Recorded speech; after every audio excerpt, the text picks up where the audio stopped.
전남에서 나는 농축수산물이 GS그룹의 유통망을 타고 전국에 판매되기 시작했습니다. 판로 확보에 큰 도움이 되고 있습니다. 부등산에 묵고 쉬어갈 수 있는 생태문화 휴양타운이 조성됩니다. 광주를 대표하는 휴양 공간이 조성될 것으로 기대를 모으고 있습니다. 삼성전자의 점차적인 생산라인 폐쇄로 광주 지역 협력업체들의 경영난이 우려되고 있습니다. 비슷한 경험을 먼저 한 경북 구미의 중소기업들이 찾은 해법을 살펴봤습니다. 남영정구 집단 수은 중독 사건이 일어난 지 10개월이 지났습니다. 여전히 고통받고 있는 피해자들을 밀착 취재했습니다.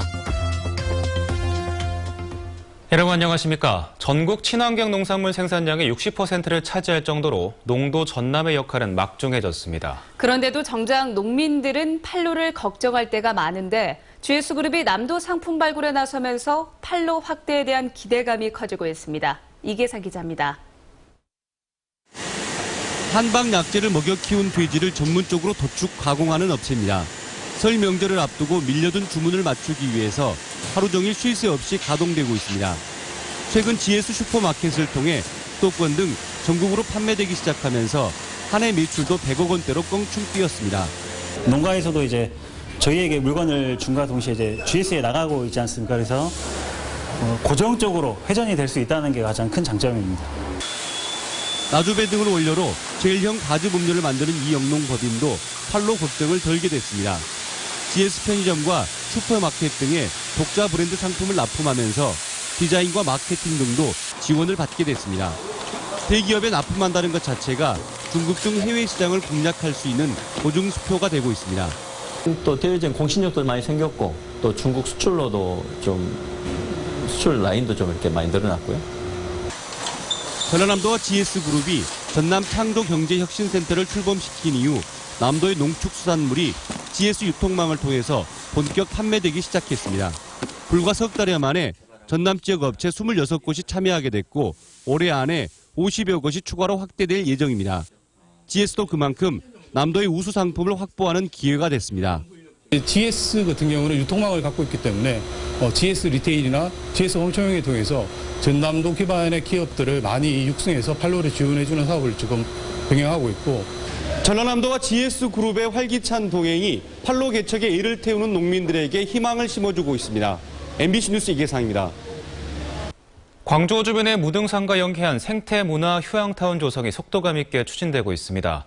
탐방객들이 묵어가고 쉬어갈 수 있는 광주 대표 휴양 공간이 탄생할지도 모르겠습니다. 김인정 기자입니다. 한려해상국립공원과 북한산에 이어 전국에서 세 번째로 많은 탐방객이 찾는 무등산 국립공원. 타지 등산객들이 무등산 때문에 일부러 광주를 찾지만 대부분 해지기 전 다시 광주를 빠져나갑니다. 1박 2일이나 이런 2박 3일 코스가 제가 알기로는 없는 것으로 알고 있어요. 올라가면 산장이 있는 것도 아니고 그냥 당일 코스로 할 수밖에 없죠. 광주시가 이 탐방객 잡기에 본격적으로 뛰어들기로 했습니다. 무등산 광주 호수 생태원과 가사문화권, 야영장 등을 자연과 문화가 어우러진 체험 프로그램으로 정비해서 남도의 매력을 걸으면서 체제하면서 느낄 수 있도록 하겠습니다. 쉽게 말하면 국립공원과 맞닿은 광주호 주변에 잠자리, 먹을거리, 놀거리를 한데 모은다는 계획입니다. 착공을 앞둔 생태탐방 체험관 외에 야영장과 한옥마을도 만들고 원효사 집단시설지구에 식당들도 옮겨옵니다. 국립공원 세계 사업과 우리 호수생태원 또 담양과 연계되어 있는 누정들, 옛 전통 누정들을 연계해가지고 거기에 이제 머무를 수 있는 공간을 조성하는 거죠. 광주시는 그 첫 출발로 유대회 때 인기를 끌었던 팸투어 같은 다양한 전통 문화 체험이 가능하도록 환벽당과 소세원 등을 활용할 방안을 담양군과 논의 중입니다. MBC 뉴스 김인정입니다. 삼성전자 광주 사업장의 생산라인 이전으로 협력업체들은 발만 동동 구르고 있습니다. 경북 구미의 중소기업들은 비슷한 일을 먼저 경험했는데 어떻게 대처했는지 알아봤습니다. 윤근수 기자입니다.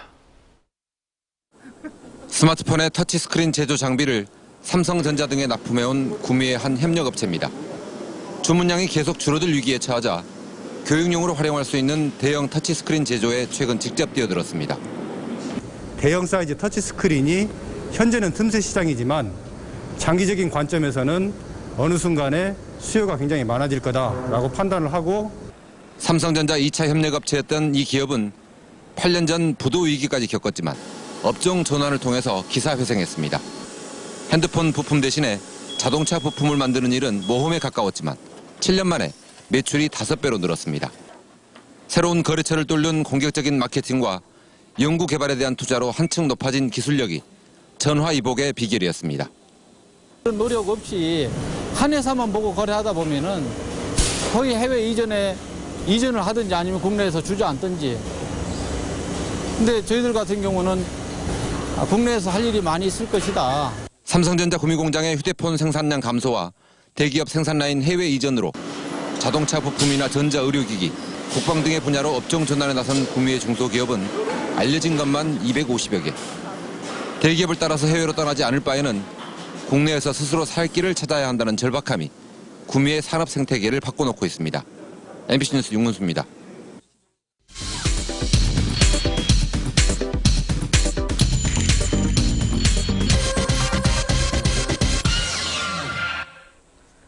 지난해 우리 지역을 떠들썩하게 했던 남영정구 집단 수은 중독 사건, 많이들 기억하고 계실 겁니다.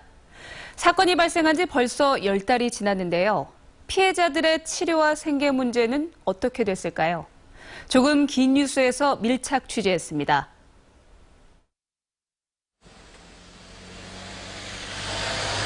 일용직 근로자 김용국 씨. 귤 껍질을 까는 그의 손놀림이 힘겹습니다. 10손가락이 모두 휘어져 버렸고 손끝에 힘이 없기 때문입니다. 이쪽 엄지손가락만 이것만 조금 괜찮아요. 이 손만. 그 나머지는 지금 전부 다 휘어져 버렸고. 처음 증상이 나타났을 때는 손가락이 심하게 휘고 마비돼 응급실에 실려가는 일도 많았습니다. 이번은 수은 중독 때문에 근력 현저하게 떨어졌습니다. 그래서 한 거의 10분의 1가량 떨어졌고요. 그러니까 지금 한참 일하시던 분이 거의 8, 90세 노인이 돼서 걸어 다니는 상황이 된 거나 마찬가지죠. 올해로 61살. 이 나이에 지팡이를 짚을 거라고는 생각지도 못했습니다. 답답한 마음에 사무실로 향합니다. 지난해 그와 함께 일을 하다 수은에 중독된 동료들을 만나기 위해서입니다. 근육통이 많이 움직이고 많이 아프고 이렇게 특히 날칠 때는 발등이 막 지나간 것처럼 막 쑤시거든요. 밤마다 찾아오는 통증에 잠도 제대로 잘 수 없습니다. 때문에 이들은 수면제와 진통제로 하루하루를 버티고 있습니다. 지난해 3월 조명 생산업체인 남영정구 광주공장 철거 작업에 들어갔던 이들은 안전교육은커녕 안전장비 하나 없이 철거 작업을 하다 맹독성 물질인 수은에 고스란히 노출되고 말았습니다. 이후 이들에게는 똑같은 증상이 나타났습니다. 발진과 구토, 손발 저림이 그것입니다. 작업하고 한 이틀 후부터요. 막 온몸에 발진 같은 거 나고 빨 걸라오고 구토, 현기증 막 그랬거든요. 그래서 같이 일한 동료는 일하다가 작업 중에 쓰러져가지고 제가 데리고 이제 병원까지 가고. 사건 발생 8개월 만에야 80여 명의 근로자들 중 12명이 산재로 인정받았습니다. 그러나 문제는 아파서 일을 하지 못한 기간에 대해 휴업급여를 인정해주지 않는다는 점입니다. 그때 당시에 아팠을 때는 병원을 못 가고 그냥 약국에서 연고만 사다 발랐었거든요. 근데 그게 당시에는 근로복지공단에서는 병원을 가야지 인정을 해주고 안 그러면 인정을 안 해준다고 하더라고요. 이에 대해 근로복지공단의 얘기를 들어봤습니다. 온도 차이가 있는 부분에 대해서는 지금 준비되어 있는 법적인 이의제기 절차를 거쳐가지고 하시는 게. 근로자들의 복지 향상을 꾀해야 할 공단 측은 원칙만을 내세웠습니다. 남영정구 또한 보상에 대해 미온적인 태도를 보이고 있습니다. 관심이 시들해지니까 자꾸 또 원칙적으로 이제 범법인에 있는 그런 부분들을 선임해서 보상금이 아닌 위로금이다. 위로금과 보상금이 좀 약간 차이가 있거든요. 수은 중독으로 한순간의 건강과 일터를 잃어버린 이들이 건강을 되찾아 다시 일터로 돌아가지 않는 한 남영정구 수은 중독 사태는 끝난 것이 아닙니다. MBC 뉴스 박수인입니다. 겨울 한파 속에서도 불우이웃을 돕기 위한 사랑의 온도는 뜨거웠습니다. 광주 모금회가 설치한 사랑의 온도탑이 기부 실적을 초과 달성해 100도를 넘어섰다고 합니다. 김은수 기상캐스터입니다. 어렸을 때부터 아버지를 따라 봉사활동을 해온 고등학생 이태형 군. 3년 전 5만 원으로 시작한 기부금이 올해는 100만 원으로 껑충 뛰었습니다. 한 푼 두 푼 용돈을 모아 어려운 이웃을 위해 전달한 것입니다. 더 좋은 환경에서 축구를 할 수 있도록 도와주려고 그래 마음 먹어서 하게 되고 앞으로도 그 아이가 축구를 열심히 해서 꼭 좋은 축구 선수가 됐으면 좋은 마음에. 시민들의 온정이 조금씩 모여 아시아 문화전당 앞에 위치한 사랑의 온도탑은 목표치인 100도를 넘어 102도까지 올랐습니다.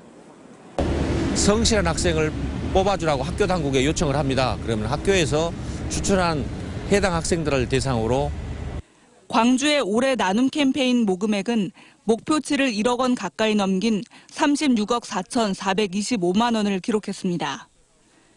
지난 1999년 연말연시 모금을 시작한 이후 최고액이고 지난 2012년부터 5년 연속 사랑의 온도 100도를 달성했습니다. 저소득층에게 삶의 질을 개선하고 그분들이 행복한 삶을 살 수 있도록 광주 시민의 정신을 발휘해서 반면 아쉽게도 전남에서는 목표에 도달하지 못하고 90.6도에 그친 72억 400만 원을 모금했습니다. 어려운 경제 상황 속에서도 하나둘씩 온정이 모이고 쌓여 올해도 사랑의 온도탑은 펄펄 끓었습니다. 주말인 내일까지 비나 눈이 오락가락하겠지만 종일 영상권을 유지하면서 포근하겠습니다. MBC 뉴스 김은수입니다. 광주 MBC의 김철원, 이정현 기자가 한국방송기자 대상을 수상했습니다. 한국방송기자연합회는 지난 한 해 동안 뉴스와 기획보도 분야에서 의미 있는 성과를 낸 5편을 2015년 한국방송기자 대상 수상작으로 선정했고 김철원, 이정현 기자는 지역보도 부문 뉴스상을 수상했습니다. 두 기자는 행정소송을 통해 수사기관의 개인정보 무단조회 실태를 끈질기게 파헤친 점을 평가받았습니다. 처음에 취재할 때는 몰랐는데.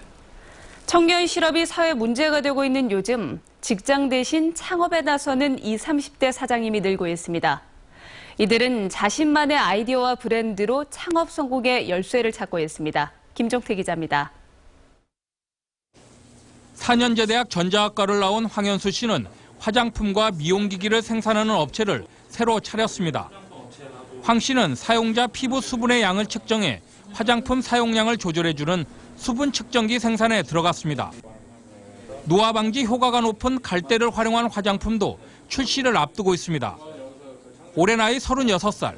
황 씨는 대학을 졸업한 지 꽤 됐지만 안정된 직장을 찾지 못하다 자신의 아이디어로 특허를 냈고 이것이 창업의 기반이 됐습니다.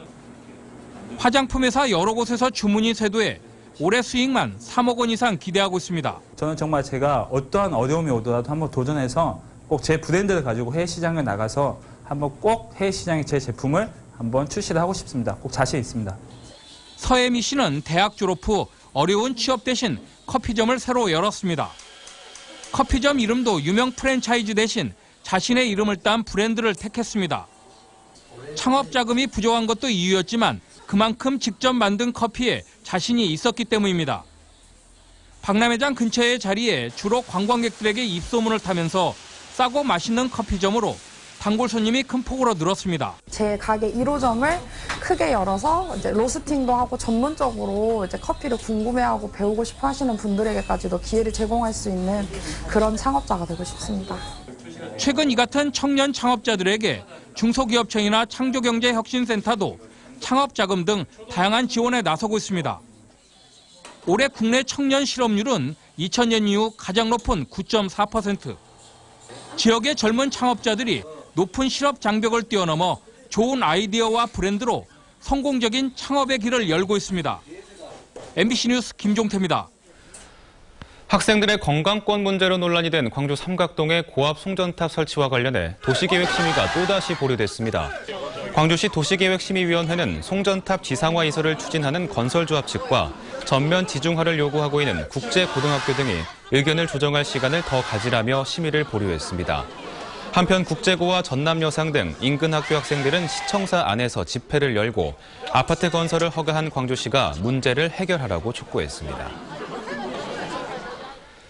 영호남의 시도지사가 공동 성명서를 발표하고 남북권 초광역 경제권 구축 등을 위해 공동으로 노력하기로 했습니다.